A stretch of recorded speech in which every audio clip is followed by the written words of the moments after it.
Welcome to Real World Peaceful Parenting, a podcast for parents that are tired of yelling, threatening, and punishing their kids.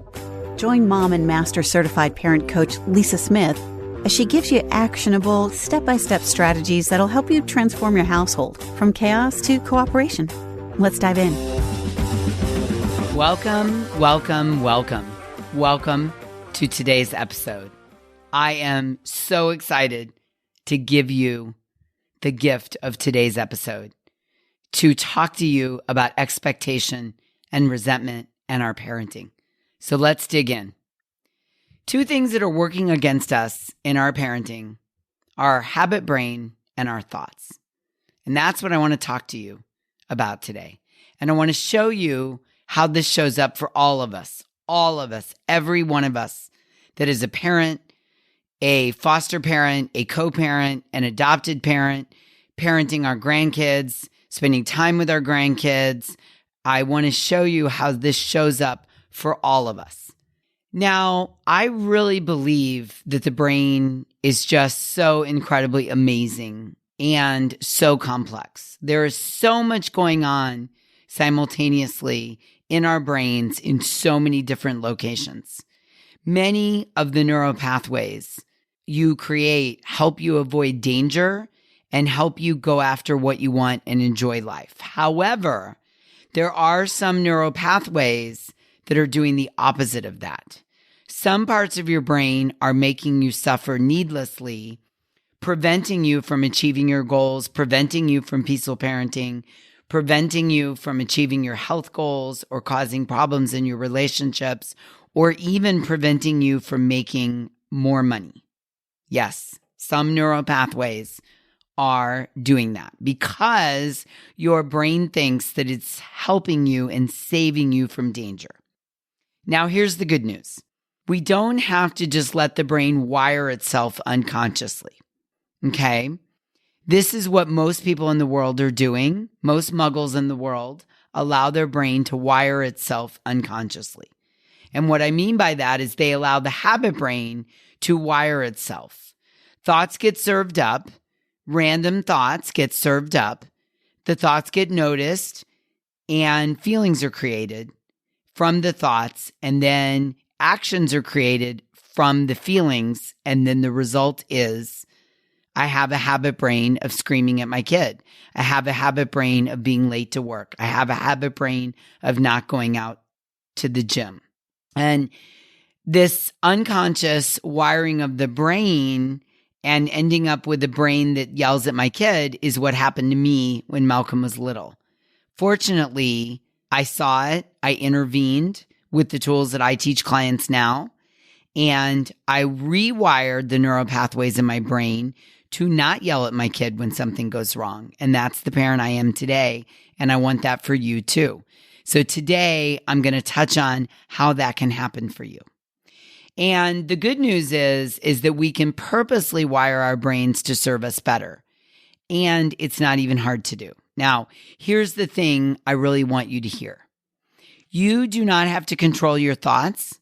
You just have to stop allowing your thoughts to control you. You have to supervise your brain. You cannot leave your brain unsupervised. As I've mentioned before, you have 50,000 thoughts a day, and our goal is not to control our 50,000 thoughts, but our goal is to stop allowing our thoughts to control us and supervise our brain by noticing our thoughts, especially the thoughts that are just randomly rolling around in the back of your head. Stop letting these thoughts control you. They're just random thoughts. If a thought comes to mind that is not serving you, just let it pass through your mind. Don't allow it to linger. Don't allow it to marinate or hang out in your brain. I want you to recognize it and acknowledge it and see it for what it is. Oh, that's just a thought, and then let it go. Move right on to a new, different thought. And the new thought doesn't necessarily have to be the opposite or contradicting. It just needs to be a less painful thought. Sometimes the harder we try to negate our thoughts, the harder they fight to hang on in our brain and the more attention they get. So you just want to move on to a new thought It can be any thought that changes the subject in the conversation you're having with yourself inside your brain. And the goal is to stop allowing random thoughts to take up airtime. So just let them go, delete them, dump them in the trash can. Sometimes thoughts can be convincing, either because they're in your habit brain, or if you're trying to evoke change, your brain thinks it's going to die, so it tries to convince you that you're better off holding on to the original thought that's not serving you. And I'm going to give you an example in a minute. But what I want you to know is that your brain wants you to believe stuff because it's a habit. And it likes to do the habits because it conserves energy. Your brain's number one job is to keep you alive. And one of the ways that it does that is it conserves as much energy throughout the day and night that it can in case a lion comes along to eat you, then it has all the stored energy to save your life. So it likes to put everything on habit and just rinse and repeat, rinse and repeat, rinse and repeat, including thoughts that are not serving you. Okay? So if you have a thought, he's lazy, he's lazy, he's lazy, your brain doesn't have the ability to discriminate. Your brain doesn't have the ability to say, hey, Sally, is that a good thought? Is that a good idea? Should we think that? No, it just thinks, oh, let's just keep thinking he's lazy because that's part of the habit and that conserves energy. Now, if you allow these thoughts to sit and marinate, you will easily find tons of evidence to support them. Let me say that again. If you allow the thought to marinate, you will find tons of evidence to support the thought. The thing is, there's also tons of evidence to prove the contrary. It just takes work. It takes energy and commitment to create a new habit of believing new thoughts so that your brain can find evidence for the new thoughts. Now, if you've been listening to the podcast for a while, this is not new to you. But here's the new wrinkle that I'm bringing into today's episode. And here's the gift that I have to give you. And it's busting the myth about expectations. Expectations are just thoughts about something that might happen in the future or that we think should happen in the future. And the problem with many expectations are they set us up to storm. Part of the human experience is having expectations of ourselves, of others, of situations, of experiences. You can't get away from that. Every human being who's conscious has expectations. But I want you to become ridiculously aware of this tool and how our brain uses it against us. Some expectations are great, especially when it comes to parenting. But some expectations create, are you ready for this? Premeditated resentment. And there's no better place I find this than in parenting. Premeditated resentment. Just saying it makes me cringe.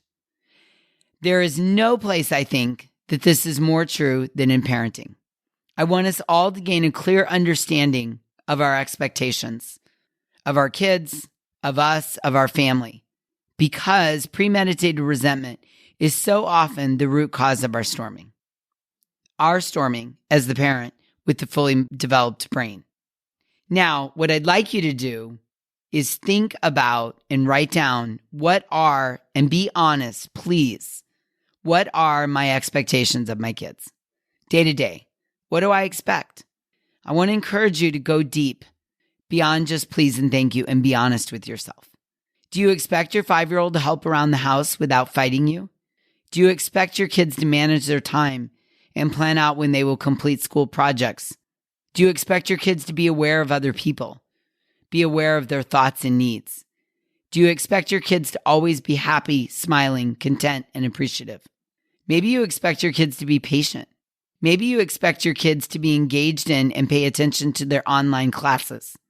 Do you expect your kids to get their homework and chores done every night with no pushback? I really want you to take a minute to think about this and be honest with yourself.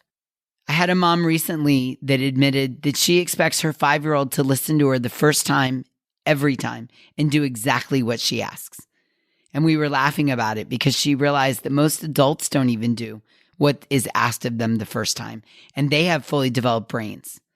So she realized that her expectation of her 5-year-old doing exactly what she asked the first time and every time was completely unrealistic and was causing premeditated resentment, because there was also a part of her brain that knew that he wasn't going to be successful and he wasn't going to do it.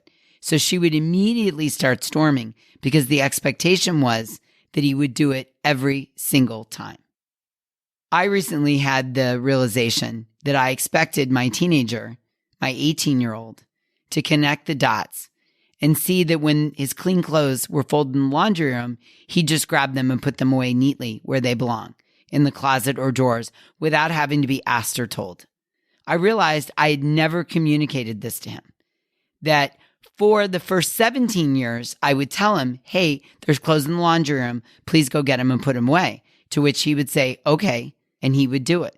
But somehow in my mind, my brain had created, because he crossed the 18-year-old threshold, in my mind, he was supposed to notice that the clothes were in there, grab them and put them away on his own without being asked. I realized how ridiculous this is because I wasn't sharing my expectation with him and I had a premeditated resentment over it. So instead, I went to him and said, hey, I feel like you're at a point in your development where when you go in the laundry room and you notice your clothes are in there, I'd like you to grab them and put them away. He said, oh, I'm glad you told me that. I had no idea you were looking for that from me. I'll work on doing that. My mind was blown. I'm so glad I verbalized the expectation rather than silently carrying it around inside my brain. Now, let me ask you, if you're honest, do you expect your kids to know what you want and when you want it? Probably, if you're being really honest with yourself. And I, have no judgment. We all do this. Every one of us, every human being has expectations, which I call a manual for other people. And this is a judgment-free zone here at Real World Peaceful Parenting. So I really want to encourage you to be honest with yourself. Now, here's the problem. Expectations can create premeditated resentment, and they often do. More times than not, we already know our kids are not going to do what we expect on a subconscious level. We know this. And so even sometimes as we're asking it, we get resentful before the kid even has a chance to do it or not do it. I had been marinating in thoughts of Malcolm should know to put those clothes away. He should just see them and know and do it. So every time he went in the laundry room to get a shirt and came out without his clothes, because I wasn't asking him to put his clothes away, I would have resentment. But he had no idea what I was expecting. So not only do we have these expectations, but when our kids don't follow through on them, we become resentful and then we storm. So it begs the question, what exactly are expectations, Lisa? I mean, I'm following you, but what are they? Well, they're thoughts. They're part of the 50,000 thoughts a day that our brain has. They're not facts. They're not family values. They're not laws. They're not rights. They're thoughts. And at this point, you might be saying, hey, if I don't have high expectations for my kids, what's going to happen? Are you saying, Lisa, I should get rid of all expectations? No, I'm not saying that at all. I mean, in our own family, we set very high standards. I get that. I have them too.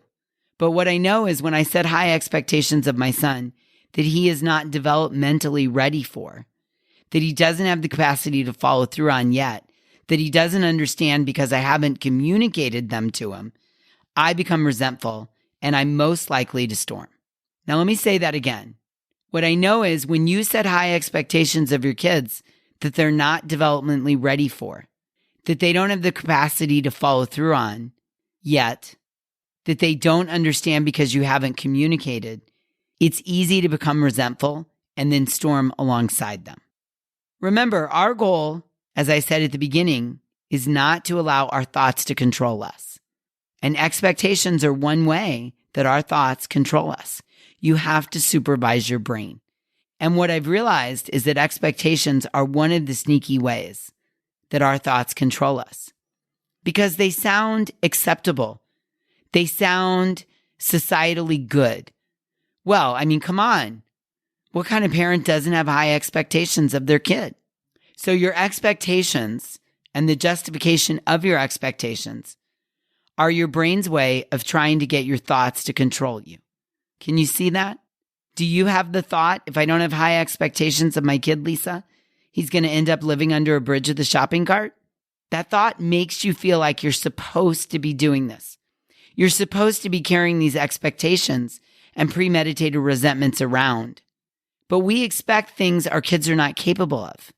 And then we get resentful and we get triggered and we judge them and we consider them to be flawed in character and we storm, which results in disconnection from our kids. As I said, this is the sneaky tool our brain uses to get us to let our thoughts control us. And I want to call BS on it. I want to snuff it out and bring it into the light. And I think there is no time of the year where we have more expectations of our kids than the time that we're approaching right now over the next couple of months.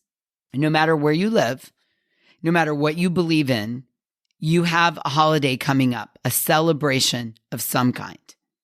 And way, way, way back in our minds, we have expectations of how things are going to go with our kids over the holidays. And so do they. And this leads to a whole heaping can of potential storming. Listen, we're already crazy busy people living in 2022. And now at this time of the year, we have a whole heaping pile of tasks coming along that get added to our already insanely busy to-do list. And to add to all that busyness comes a whole heaping serving of silent expectations. This is the culprit right here, silent expectations. Most especially over the holidays. I mean, many of us expect our kids to be quiet, compliant, grateful, tolerant, patient, kind, sweet. We expect our kids to let Aunt Rose hug us. We expect to go to grandma's where there's nothing to do but wait around for the grown-ups to stop talking. We expect our kids to not whine and complain that you want to go home before they're ready to leave. We expect our kids to be grateful for everything we give them. Lower the expectations for the presents. Raise the expectations. We have all of these silent expectations of our kids, and they're just asking for premeditated resentments, these expectations. Then on top of it, we have thoughts like, do you know how hard I'm working? Do you know what I've sacrificed? Do you know how much effort I'm making for you to be happy? Do you know how hard I'm working to make the family happy and satisfy everyone? Do you know? Well, surprise, they don't know. They do not know because they're 5 or 7 or 9 and their brain is underdeveloped and they're selfish and clueless and they've never been told. So they have no idea of your expectations. Yeah? Oh, I know. So good when we realize this. I propose we recognize our expectations. I propose we categorize them into 3 groups: the good, the bad, and the ugly. And if we're going to have them, I propose we at least vocalize them to the people around us, right? So it might be like, hey, page 7 of my manual says that when we go to grandma's, you're on your best behavior. Or page 14 of my manual says, when I say it's time to go home at the end of the evening, you understand that and you're compliant. At least, if nothing else changes for you, I beg you, if you're going to have expectations of people, kids especially because of underdeveloped brains, if you're going to have expectations of people, communicate them. Because if they don't know your expectation, there's a very, very, very low probability that they're going to meet them, let alone exceed them. Now, I mentioned the good, the bad, and the ugly. Some of our expectations fall into the category of ugly expectations. And these are the ones that are preposterously impossible, will never be met, even if you were to vocalize them. Even if you want it more than anything, your kids have very little probability of ever meeting them. Now, many kids are great at doing the things we ask when we verbalize them. We just cannot expect our kids to read our minds. And this is one of the biggest causes to us storming alongside our kids.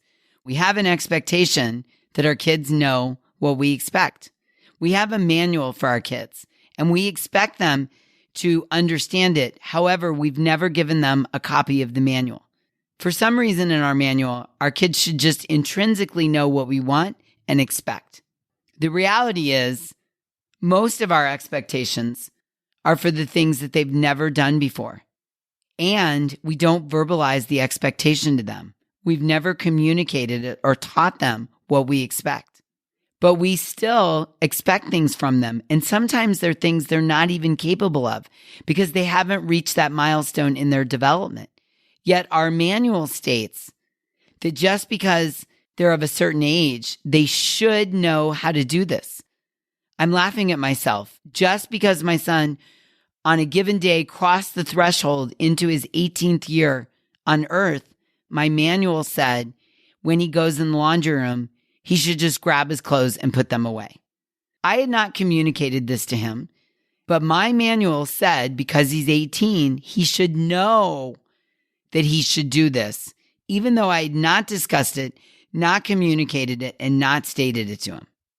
If we out our expectations to our kids or our spouses or employees or coworkers, we take control of our thoughts instead of allowing our thoughts to control us. And as a result, we relieve our own suffering by getting out in front of this premeditated resentment. And we set our kids up for success. And we create connection with our children.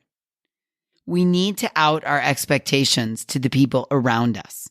It is the key to taking control of our thoughts instead of allowing our thoughts to control us.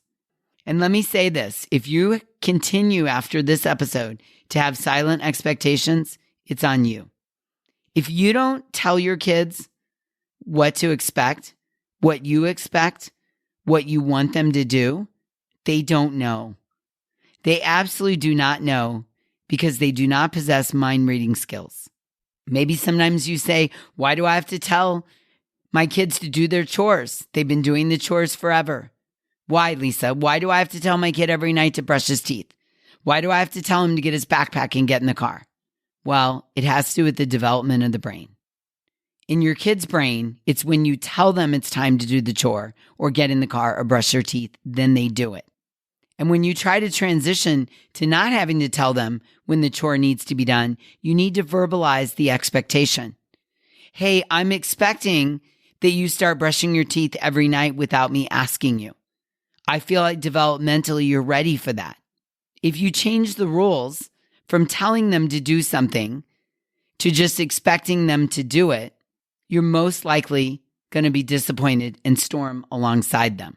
Instead, I want you to verbalize, teach, model, encourage, support, and hold space while they're getting used to the new expectation. It's really, when you think about it, ridiculous the amount of energy we're wasting on marinating in thoughts like, oh, there he goes again. Why doesn't he remember to brush his teeth? He's so lazy. Why is he trying to push my buttons? Why has he got a power struggle with me? When all the while, he has absolutely no idea of my expectation. I keep going back to the example of the laundry room. I had been telling my son for probably 6 years when it was time for him to go in the laundry room, get the clothes, and put them away. And he's gotten really good at it. When I say, hey, put your clothes away, 99.9% of the time he does it. But in my brain, I thought that he should just know that now's the moment for him to go get the clothes and put them away. I changed the rules. I had an expectation. And when he wasn't doing it, I was creating all these crazy thoughts in my head. He's so lazy. Why is he trying to push my buttons? Why can't he just figure this out? But the truth is, he had no idea that we had turned the page to a new chapter where you just see the clothes and you instinctively pick them up and put them away. Once I communicated the expectation to him, everything got easier. My resentment went away. He started doing it about 20% of the time, which is success. I continued to communicate the expectation to him, and now he's up to doing it about 50% of the time. So I'm not wasting any more precious energy on thoughts and letting my thoughts control me and serve up crazy thoughts like he's lazy. My kid is not lazy. It's just a thought that my brain is using to control me while I stew in these unspoken expectations. If you are fondling thoughts of premeditated resentment, i.e. expectations, I guarantee that you're going to storm. Remember, frustration is a gap between expectation and reality. The bigger the gap, the bigger the frustration. And many of you are experiencing a lot of frustration in your parenting because there's a big gap, because you have silent expectations that you're not communicating. And the reality is that your kids are not able to meet the expectation because they don't even know what it is. So here's what I want you to do. I want you to categorize your expectations into 3 categories. As I mentioned, the good, the bad, and the ugly.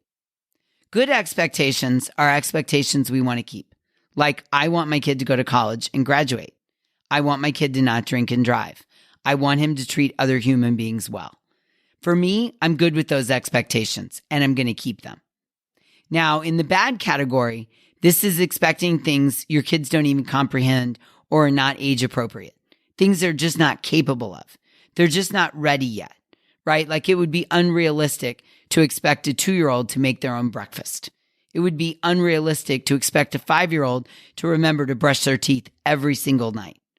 It's unrealistic to expect a 10-year-old to be able to regulate themselves and get off gaming after a certain amount of time. You have to know your kid and know their development to know where that line is. But if you have expectations that they can't comprehend or not age appropriate, you want to adjust them. You want to figure out what they are capable of, change or lower or modify your expectations, and then communicate them to the kids. And then there's the ugly expectations. The expectations you definitely need to get rid of. Like, I expect my kid to be kind all the time. Or, I expect my kid to know what I want and do it. Just challenge yourself to think about that. Do you really want your kid to be kind all the time, even when someone's being mean to them? Do you really want your kid to grow up being a people pleaser with no boundaries? Ugly expectations are the thoughts of things that are going to happen in the future that are really not what we want our kids to do. We haven't really thought them through. Now understand this. Your son, daughter, kids are never going to listen all the time. No human does. So let me give you an example. No kid, no human, but your kid is never going to listen all the time the first time. No human does. That's an example of an ugly expectation, one that we should get rid of. That my kid listens to me the first time every time, because that creates premeditated resentment. Another, quote, ugly expectation is to expect your child, or anyone for that matter, to know what you want when you want it. It's not going to work. Your child doesn't have mind reading skills. They're not going to know what you want. That's an ugly expectation I encourage you to drop. And then lastly, remember, don't keep your expectations silent. If they're worthy of being an expectation, vocalize them. Get them out. Who wins when you have a silent expectation that no one knows about? Silent expectations lead to disappointment, and that leads to being triggered, and that leads to storming and being disconnected and getting less cooperation from your kids. And in addition to all that, I want to share with you that when our kids fail at meeting our expectations, they get the sense that we don't accept them for the way they are. They feel like they can't do anything right or anything to please us. They feel like they're a bad person because they're flawed for not being able to do what is expected of them. They feel a sense of rejection because we're expecting more than they're capable of, or we haven't communicated what we're expecting.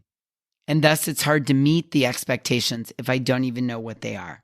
So on both sides of the expectation are big emotions, big disappointments that lead to storming and suffering, which are completely unnecessary. Just modifying or dropping the expectations can be an absolute game changer within your family, especially over the holidays. There's so much anticipation, excitement, fear, disappointment during this time of the year, all of which build up to a lot of cortisol in children and adults. If you're expecting excitement, gratitude, joy, appreciation from your kids without letting them know, you're going to be disappointed because it's hard for them to understand exactly what we're looking for if we don't communicate it. And the truth is, most kids are eager to please their parents. They want to be set up for success. They want to be given the opportunity to please and be successful. And when we as the parents verbalize all of our expectations, we're holding ourselves to a certain level of integrity, and we're creating connection with our kids. I really believe if you keep your expectations in check, categorize them as good, bad, or ugly, and drop the ugly ones, your parenting, especially over the coming holidays, is going to be far more joyful, less stressful, and free of resentment. So just to recap, you don't have to control your thoughts. You just have to supervise them and let your thoughts stop controlling you. And one of the ways our thoughts control us is through expectations, especially silent expectations. And they can create premeditated resentment. So your homework is to recognize your expectations. Take a moment to think about it. Observe your parenting. Drop in on your thoughts as you're parenting your kids and be honest with yourself. Then take a moment to categorize your expectations into good, I want to keep them, into bad, those are not developmentally correct, and into ugly, ooh, I don't know about that one. And if I am going to keep it, I at least need to communicate it. Hold on to the ones that are good. And the ones that are bad, consider changing them to developmentally appropriate expectations.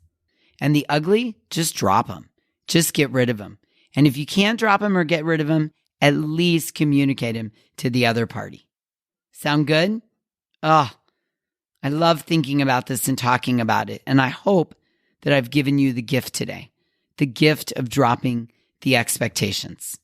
I feel like it's one of the greatest gifts I can give you that will create deep connection and cooperation with your kids. So please do your homework. Okay, until we meet again, I'm wishing you peaceful parenting. Thank you so much for listening today.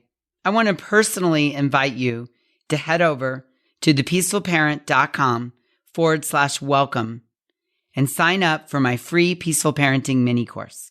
You'll find everything you need to get started on the path to peaceful parenting just waiting for you over there at www.thepeacefulparent.com/welcome. Can't wait for you to get started. Thanks for listening to Real World Peaceful Parenting. If you want more info on how you can transform your parenting, visit thepeacefulparent.com. See you soon.